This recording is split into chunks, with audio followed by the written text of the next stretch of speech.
नमस्कार मेरे साथियों, स्वागत है आपका अपने YouTube चैनल मैथ्स विक्टी पे। आज हम करने वाले हैं यूनिट नंबर 4 की क्लास नंबर तीसरी, है ना। बहुत इंपॉर्टेंट क्लास आज की रहने वाली है। आज के जो आपको क्वेश्चन दिखेंगे डायरेक्टली एग्जाम हॉल के अंदर मिलने वाले हैं, क्योंकि बहुत बेहतरीन कॉन्सेप्ट पढ़ने वाले हैं। लेंस का मानव नेत्र में कार्य कैसे कैसे होता है, ये सारी इंफॉर्मेशन, बहुत डीप जानकारी आज आपको हम देने वाले हैं, ठीक है। अगर आप लोग हमारे 119 रुपये के जो हमारा प्रैक्टिस बैच है ब्रह्मास्त्र 1.0 बैच के साथ नहीं जुड़े हैं, तो अगर आप अपनी प्रैक्टिस करना चाहते हैं, वन दरोगा के लिए बेहतरीन तैयारी करना चाहते हैं, तो आप मात्र 119 रुपये में एक महीने का वो बैच है जिसपे आपको 1500 क्वेश्चन की एक सीरीज दी जा रही है। आप उस बैच को ज्वाइन कर सकते हैं ताकि आपका जो सिलेक्शन है वो एक श्रेणी और आगे चले।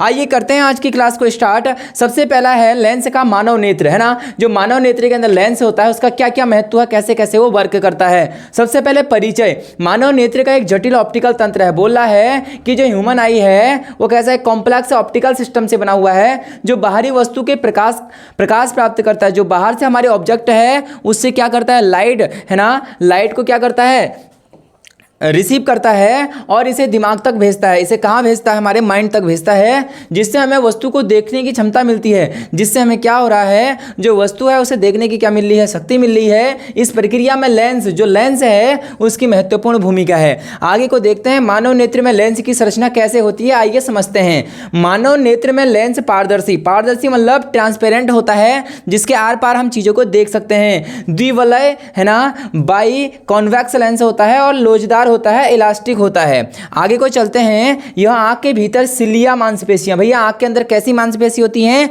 सिलिया, ठीक है, सिलियरी मांसपेशियां द्वारा नियंत्रित होता है। क्वेश्चन पूछेगा कि लेंस कक्षिका पिंड और कॉर्निया के साथ मिलकर प्रकाश अपवर्तित करता है। आगे को चलते हैं। यहां से इंपॉर्टेंट चीज ये आई कि आंखों के अंदर किस प्रकार की मांसपेशियां होती हैं, आप बोलोगे सिलियरी मसल्स इसके अंदर पाई जाती हैं। ये कह रहा है लेंस की कार्यप्रणाली, यही चीज आगे मैंने बता दिया है, इंग्लिश में लिखा हुआ है। प्रकाश का अपवर्तन। अपवर्तन देखो क्या लिख रखा है, जब प्रकाश किसी वस्तु से परावर्तित होकर, मान लेते हैं ये लाइट आई और यहां से टकरा के ये परावर्तित हो गई, ठीक है, परावर्तित होकर आंख में प्रवेश करती है। यहां पर हमारी आंख है, इसमें प्रवेश करता है, तो सबसे पहले यह कॉर्निया, सबसे पहले कहा जाता है कॉर्निया, और फिर लेंस से गुजरता है। कॉर्निया के जस्ट बाद यहां पर लेंस होता है, इस लेंस से गुजरता है, ठीक है।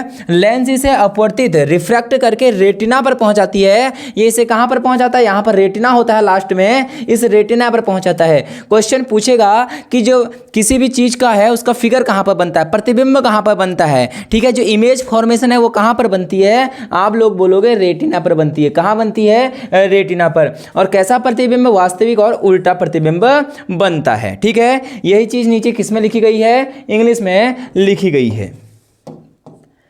चलते हैं आगे को। क्वेश्चन का आगे क्या है, समायोजन। समायोजन मतलब क्या होता है, चीज़ों को जोड़ना, ठीक है, ठीक है। निकट और दूर की वस्तुओं को देखने के लिए लेंस अपनी वक्रता बदल सकता है। बोल रहा है जो लेंस है वो अपनी वक्रता को, है ना, वो अपनी वक्रता को, अपने कर्व को क्या कर सकता है, चेंज कर सकता है। फिर बोल रहा है जब कोई वस्तु पास होती है तो सिलियरी मांसपेशियां लेंस को मोटा बनाती है। इंपॉर्टेंट क्वेश्चन है, जब भी कोई वस्तु क्या है, पास होगी तो जो सिलियरी मांसपेशियां हैं वो लेंस को कैसा कर देंगी, मोटा कर देंगी, जिससे फोकस बढ़ जाएगा। और जब वस्तु दूर होती है तो लेंस पतला हो जाता है, जिससे प्रकाश सही रूप से रेटिना पर केंद्रित होता है। अगर वस्तु दूर रखी है तो लेंस पतला हो जाएगा, यदि ऑब्जेक्ट पास रखा है तो क्या हो जाएगा, जो लेंस है वो मोटा हो जाएगा, ठीक है। छवि निर्माण, इमेज फॉर्मेशन होता कैसे है, आइए इसको भी देख लेते हैं।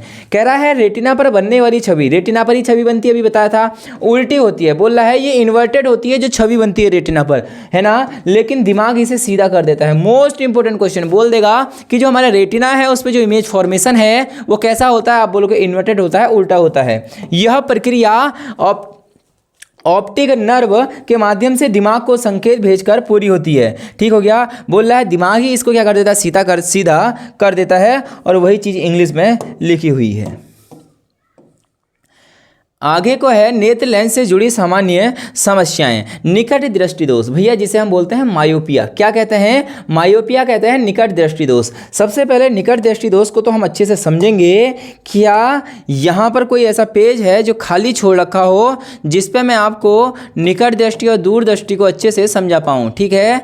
अगर नहीं है तो कोई बात नहीं, मैं यहीं पर चीज़ों को समझा देता हूँ, कोई बड़ी बात नहीं है, मैं यहाँ पर चीज़ों को समझा देता हूँ। ध्यान से देखना, निकट दृष्टि दोष। मायोपिया क्या है? निकट दृष्टि। आपको लग रहा है निकट, निकट मतलब पास, दृष्टि दोष मतलब पास का दोष हो गया होगा। निकट दृष्टि दोष मतलब वह व्यक्ति जो पास की वस्तु तो स्पष्ट देख पाता है परंतु दूर की वस्तु को स्पष्ट नहीं देख पाता है। ध्यान से सुनना, नाम क्या है? निकट दृष्टि दोष। मायोपिया निकट, निकट दृष्टि दोष में निकट की वस्तु देखेगा, जो चीज का दोष होगा वो चीज साफ देखेगा। निकट दृष्टि दोष है तो निकट की वस्तु देखेगा, इसका मतलब दूर की वस्तु नहीं देख पाएगा। ठीक हो गया?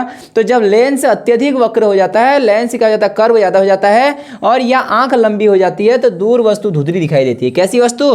जो दूर वस्तु है वो धुंधली दिखाई देती है।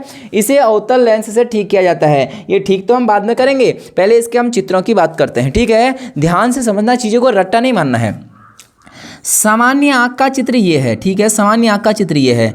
यहाँ से प्रकाश की किरण गई और उत्तल लेंस का काम होता है कि प्रकाश की किरणों को एक जगह पर दिखाना। यहाँ पर रेटिना होगा, यहाँ पर क्या होगा? रेटिना। अभी सब कुछ स्वस्थ आँख है। ठीक है, हुआ क्या? इस गोले की लंबाई बढ़ गई। हुआ क्या कि गोले की लंबाई बढ़ गई, ये गोले की लंबाई बढ़ गई। अभी भी चित्र देखो कैसा होगा, जब प्रकाश की किरण आएगी तो इसका काम अभी भी वही है, प्रकाश की किरणों को मोड़ता है, लेकिन जो प्रतिबिंब है वो आगे नजर आ जाता है। तो इसका मतलब आगे की वस्तु तो स्पष्ट दिखाई देगी, लेकिन जो दूर की वस्तु है वो स्पष्ट नहीं दिखाई देगी। अब भैया तुम्हें क्या करना है, क्योंकि चित्र रेटिना से पहले ही बन गया, अब तुम्हें क्या करना है? इस चित्र को, इस बिंदु को फिर से रेटिना पर पहुंचाना है। और तुम किस लेंस का उपयोग करोगे? उत्तल लेंस तो प्रकाश की किरणों को मोड़ता है, अवतल जो कॉनकेव लेंस होता है वो प्रकाश की किरणों को डाइवर्स करता है, फैलाता है। तो यहाँ पर तो मुझे फैलाने वाला लगाना पड़ेगा। क्यों लगाना पड़ेगा फैलाने वाला? ध्यान से देखना, यहाँ पर ये उत्तल लेंस पहले से, अगर मैं यहाँ पर ये लेंस लगा दूं, जैसे कि ये समांतर किरणें आ रही ना, किरणों को फैलाएगा, इसने फैला दिया, और फिर अंदर वाले का काम है किरणों को एक जगह पर एकत्रित करना। इसका मतलब फिर चित्र रेटिना पर बन गया। ये हमारी स्वस्थ आंख का चित्र था, ये हमारी आंख खराब हो गई उस समय का चित्र था जब हमें पास की वस्तु दिख रही, दूर का नहीं दिख रहा है। फिर हमने अवतल लेंस लगाया और फिर से रेटिना पर चित्र बन गया। तो क्वेश्चन कैसे पूछेगा?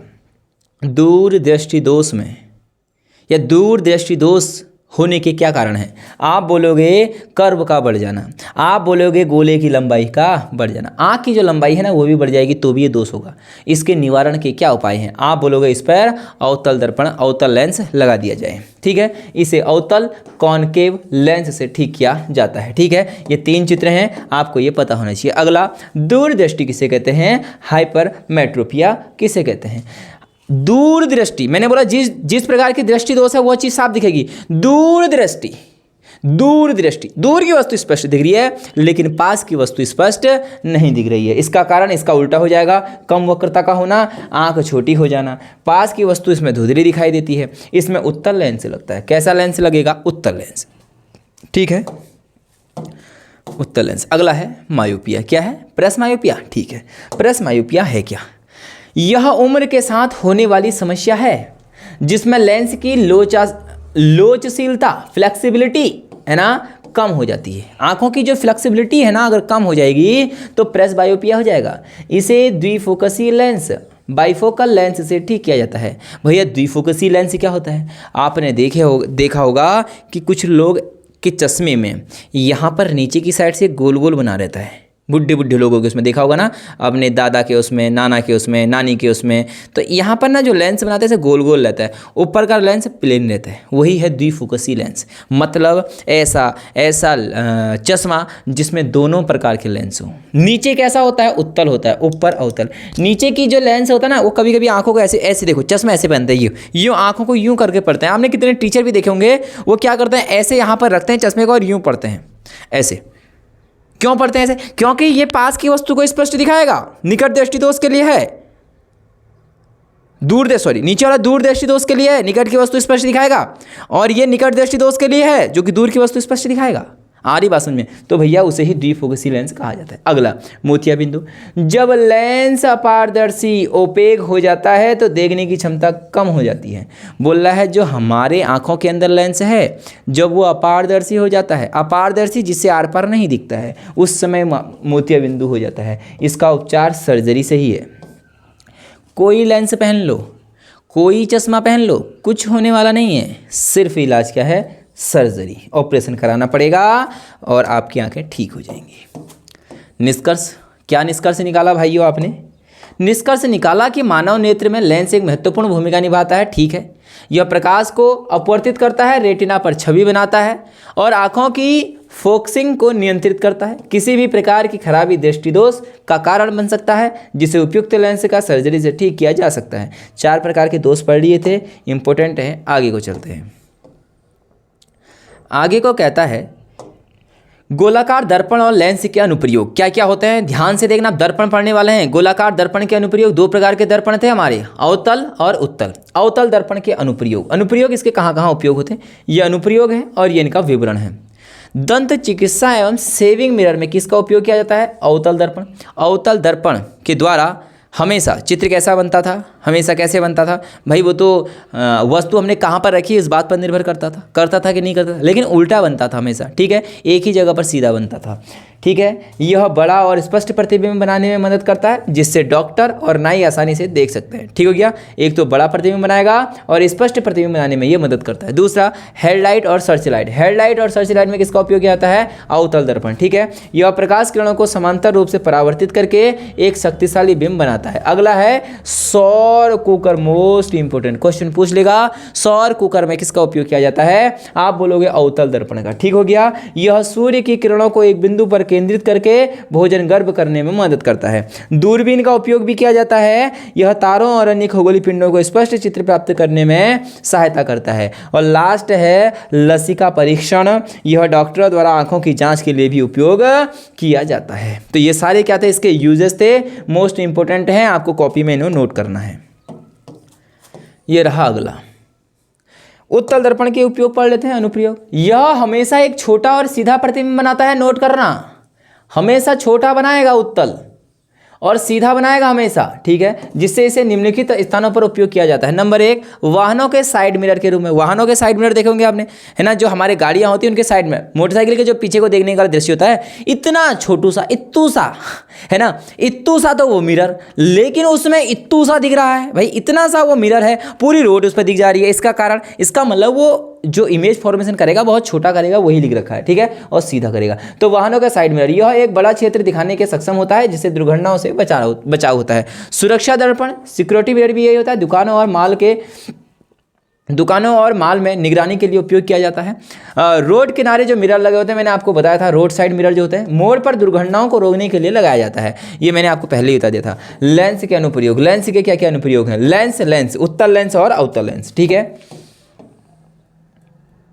ये रहा उत्तल लेंस, है ना। उत्तल लेंस मतलब कॉन्वेक्स लेंस का अनुप्रयोग, यह एक संग्रामी लेंस है, कन्वर्जिंग है, चीज़ों को एक जगह पर दिखाता है, जो प्रकाश किरणों को केंद्रित करता है। मैंने बोल दिया है, एक ही बिंदु पर दिखाता है। इसके अनुप्रयोग निम्नलिखित हैं। आंखों के चश्मे, ठीक है, यह दूरदृष्टि को ठीक करने के लिए उपयोग किया जाता है। कौन सी दृष्टि, दूरदृष्टि, अभी थोड़ी देर पहले ही बताया था।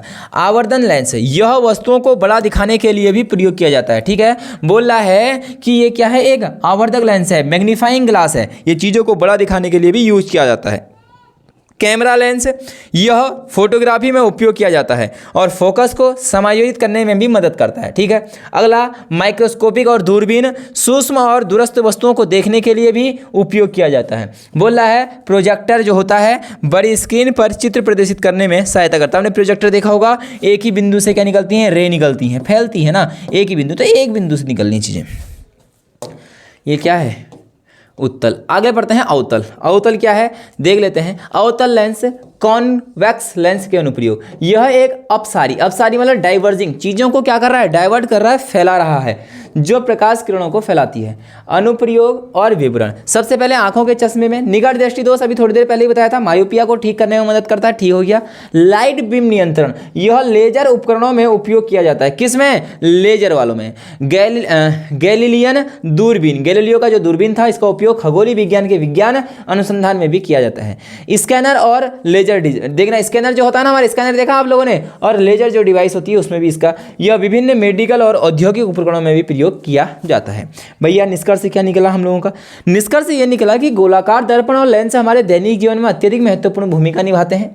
ये चिकित्सा, विज्ञान, सुरक्षा, दूरसंचार और परिवहन जैसे विभिन्न क्षेत्रों में व्यापक रूप से उपयोग किए जाते हैं। ठीक है, समझ में आ गई होगी बात। इनके यूजेज, इनके अनुप्रयोग सब कुछ आप लोग पढ़ लेना। ठीक है, आज की क्लास इतनी ही थी। शायद इसमें एक दो पॉइंट और छूट गए हैं, ठीक है। मुझे लगा कि इस क्लास में आ जाएंगे, आज समाप्त हो जाएगा, लेकिन बहुत छोटी वीडियो एक और मिलेगी जिससे यूनिट नंबर 4 आपके कंप्लीट। एक यूनिट बची है फिजिक्स के अंदर, 2 यूनिट बची है केमिस्ट्री के अंदर, और शायद बायोलॉजी में थोड़ी ज़्यादा यूनिट बची हुई हैं। इसके बाद मैं जो वर्क करने वाला हूँ बायोलॉजी पर ही वर्क करने वाला हूँ, आप टेंशन मत लेना। 25 तारीख से पहले आपको सिलेबस मैं पूरा करके दे दूंगा। 1-1 घंटे की वीडियो बनी, 2-2 घंटे की बनी, कितने की वीडियो बनी, आपको मैं सिलेबस पूरा करके दे दूंगा। उसके बाद वर्क चलेगा मैथ्स पर और वर्क चलेगा प्रैक्टिस सेट पर। प्रैक्टिस सेट अभी तो 1500 क्वेश्चन हो तो बेस बना रहा हूँ, याद रखना। ये 1500 क्वेश्चन ऐसे होंगे जो आपको आने ही आने चाहिए, 100% आने चाहिए। इसके बाद लाऊंगा क्लास 11th, पिछली बार पूछ चुके थे, क्लास 11th के न्यूमेरिकल पूछे हुए थे पूरे सेम टू सेम, ऐसे न्यूमेरिकल लेके आऊँगा जो एज एस टीज बिल्कुल कहाँ मिले आपको, एग्जाम हॉल के अंदर मिलेंगे। लेकिन अभी वर्क चल रहा है, बस आपको पहले सिलेबस मेरे अकॉर्डिंग, मैं अभी क्या कर रहा हूँ कि सिलेबस आपका पूरा करवा रहा हूँ, क्योंकि बहुत सारे बच्चों का तो अभी सिलेबस ही पूरा नहीं है। मेरे पे ऐसे में सारा सिलेबस कैसे पूरा करें, कुछ स्टार्ट ही नहीं किया है। आप लोग भी बहुत अच्छे ट्रैक पे चल रहे हैं, बस क्वेश्चन प्रैक्टिस भी करते रहें, जो ये मैं दे रहा हूँ इसका रिवीजन भी करते रहें। बहुत बेहतरीन तरीके से आपका चल रहा है। 20 से 25 तारीख तक सिलेबस खत्म, 20 से 25 दिन में रिवीजन मारते हुए, क्वेश्चन प्रैक्टिस को उड़ाते हुए बिल्कुल धुआं 20 अप्रैल को पेपर के अंदर बिल्कुल एकदम झंडे गाड़ने हैं, ठीक है। इसी उम्मीद के साथ आप लोगों की होली बहुत बेहतरीन चल रही होंगी, ठीक है। क्लासें 1 से 2 दिन नहीं मिलेंगी होली की वजह से, और आप लोग सेलिब्रेट करिएगा, चीज़ों को रिवाइज करिएगा। फिर से हम मिलेंगे 15 तारीख को, फिर से कंटिन्यू करेंगे अपनी इस क्लास को। तब तक के लिए जय हिंद, जय भारत, जय उत्तराखंड।